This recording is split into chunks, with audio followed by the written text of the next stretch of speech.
Throughout the Five Nights at Freddy's franchise, there's been a wide plethora of fan games made by the community, but none have been nearly as prominent in the community as the Five Nights at Candy's series. It would go on to see two more game sequels in the community with Five Nights at Candy's 2 and Five Nights at Candy's 3 that reached moderate success with many big creators in the community making videos on the games, such as Dako, Corey Kenshin, and Markiplier. However, in recent years, the franchise has seen a more or less than stable decline due to how long the franchise has been out and how less the creator is putting out games. As of now, it's been 6 years since the release of Five Nights at Candy's 3 and 4 years since a remastered version of their original Five Nights at Candy's. However, after all these years, we are finally seeing the upcoming fourth game in the franchise take place on the site GameJolt. But since the announcement of Five Nights at Candy's 4, a lot of the hype has died down due to a lack of announcements and lack of updates. The game series has had many times to change in between from now and then, with many new installments in the Five Nights at Freddy's game selection. But I wanted to come back and play through these original Five Nights at Candy's games while asking myself the question, does Five Nights at Candy's still hold up after all these years? This will be a 3-part video series of which you are currently watching the first episode. And with this being the first episode of the series, we will be looking at the original Five Nights at Candy's. And for simplicity's sake, we were going to be looking at the remastered version and not the original because it is more up to date and less buggy. With all that said and done, let us begin with the first game. The first game takes place in the security office of Candy's. It has most of the same tools acquainted with the first Five Nights at Freddy's game, coming with 2 doors on the sides that uses power to keep them closed.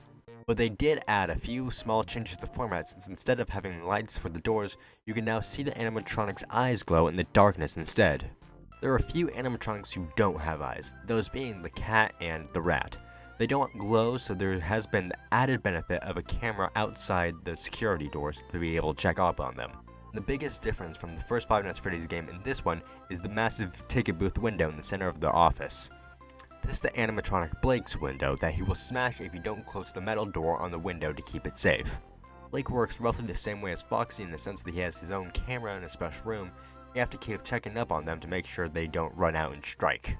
And like I said earlier, if you don't close the metal door in the window, he will break through and jump scare you.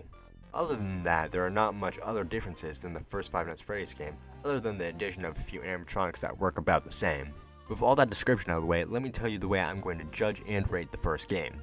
I'm going to go by a simple 1 to 10 categorization for 3 different subjects the game uses, which is game mechanics, game's digital style and visualization, and of course, the jump scares. Let's start off with the visuals and aesthetics of the game.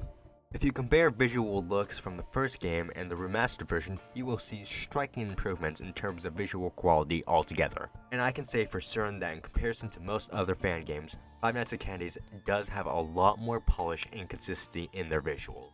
With all their animatronics being well made and not half done, you can really feel their presence when they jump scare you. Along with that, you have the visual aesthetics of the office you start inside. In my personal opinion, the office is a lot brighter than the Five Nights at Freddy's games, and it gives the office a nicer value to it.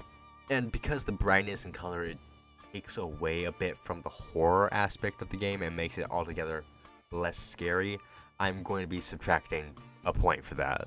But that's really the only instance where the brightness takes away from the scenery, as we see in the cameras, which are a lot more dark and gritty. But other than the brightness in the office, the game is well polished and does make you feel scared when the animatronics are watching you from the doorways. So for that, I will give this category 9 points out of 10. Now, moving on to the game's mechanics. It starts out mostly the same as the original Five Nights at Freddy's game, but as I said earlier, there's the additional added animatronic, Blank, which can come through the window of the ticket booth. However, he has mostly the same mechanics as Foxy in the first Five Nights at Freddy's game, just with an added window. Another thing I want to talk about is the night vision mechanics, with the cameras being able to turn off and on, but it's completely redundant since there's no consequence for just leaving them on all the time. Yes, it does use up power, however, you have to have the night vision turned on in order to see some of the animatronics, so there's quite possibly no reason for you to keep the night vision turned off, other than save power, which I would like to add, the game gives you way too much of.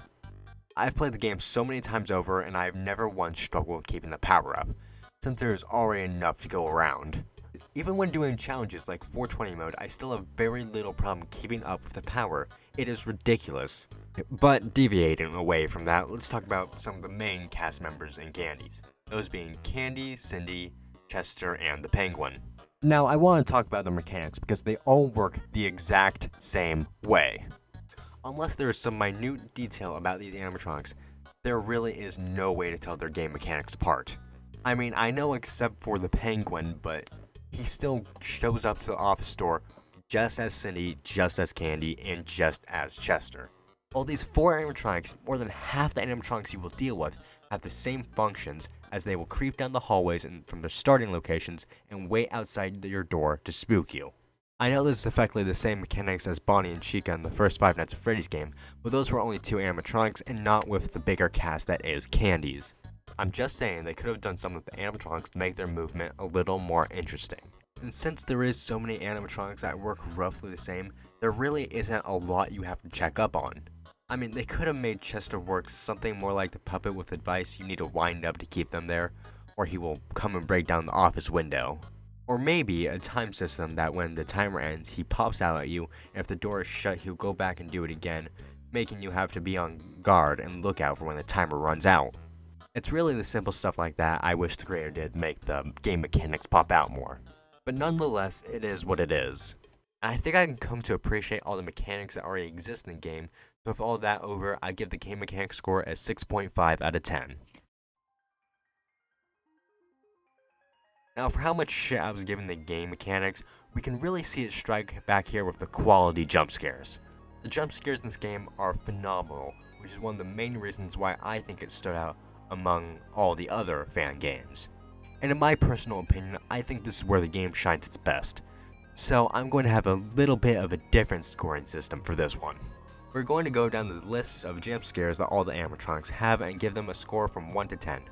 After we score all the animatronics, we will combine the median score of all those animatronics together, and that will be the score for this segment. So, let's start out from the beginning. Alright, so starting with jump scares, the first one we have up is Candy the Cat. Right. It's a bit of a simple one, but still, it gets the job done. I like it. I give it a 7 out of 10. Alright, now going on to Cindy. Let's see what one we got here. Alright, I like this one a bit better. It has a lot more movement than Candy's. So I think that puts it... I'll give it 1 more point for having more movement in it. Cindy will be a 8 out of 10. Alright, next one we have is Chester. Let's see this one. Alright, I'm not really a big fan of the part where he comes out the left side of the screen. It just looks like a really awkward angle. I think I'll give Chester a 6 out of 10. Alright, next one we have next is Blake. This one is? Ooh, right. I really like this one. I really like how he moves forward, really pounces onto the camera. It's a very nice movement. Okay, I give it a 9 out of 10. Alright, now moving on to Old Candy. Right. It's a bit of a simple one. Not as much movement as I'd like. I would prefer if there was more, but it's still good. It still gets the job done. I give it a 7 out of 10. Alright, we got that done. Now let's move on to the rat. Here we go. Okay, I see. I really like this one. That's a really nice movement. I like how close he gets to the camera, how quick it is. Never mind, he has a new audio effect that we don't see with any of the other animatronics. I do appreciate that. I saw the old Candy and Blake, they had the same effect, so I'm like seeing originality in here. Very nice, very close up.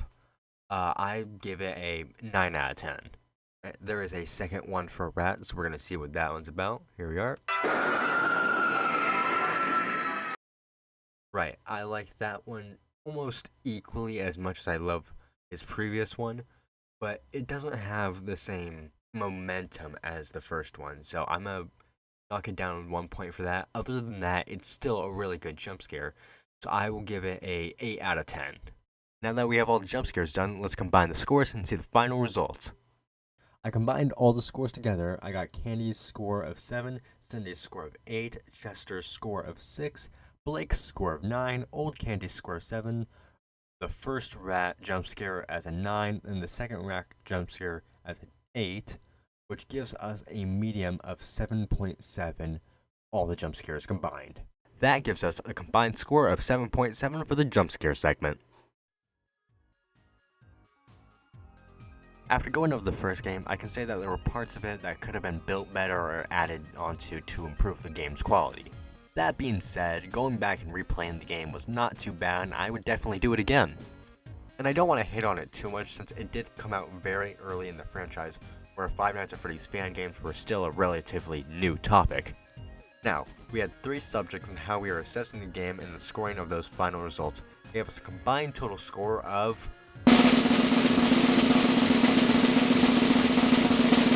24.2. I am going to say that when I was going into this, I completely thought this was going to be a massive flop on behalf of how long it's been.